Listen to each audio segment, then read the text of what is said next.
Polres Aceh Tamiang berhasil menangkap dua pelaku pembakaran ekskavator yang dilakukan di lokasi peremajaan sawit rakyat di Dusun Tani, Desa Sulung, Kecamatan Sekarak, Kabupaten Aceh Tamiang pada Rabu 16 Oktober 2024 lalu.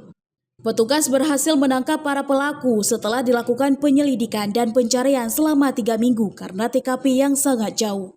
Kapolres Aceh Tamiang AKBP Mulyadi menyebutkan kedua pelaku ditangkap pada hari yang sama tetapi di lokasi yang berbeda. Pelaku MM ditangkap di tempat kerjanya di sebuah kebun karet di Kecamatan Sekarak, sedangkan AS berhasil ditangkap petugas di Kecamatan Bandar Pusaka, Kabupaten Aceh Tamiang. AKBP Mulyadi menjelaskan dari hasil penyelidikan salah satu pelaku mengaku membakar ekskavator ini karena dipicu rasa sakit hati. Motifnya adalah si tersangka merasa sakit hati karena pernah dijanjikan uang 5 juta kepada si tersangka, tapi tidak terlaksana. Artinya uang itu tidak tersampaikan sehingga merasa sakit hati.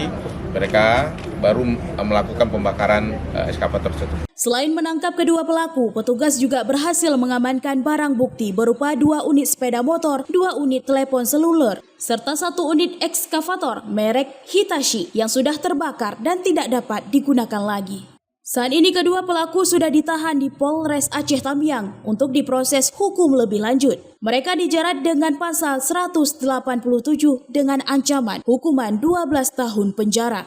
Dari Aceh Tamiang, Selly Novita melaporkan untuk Puja TV.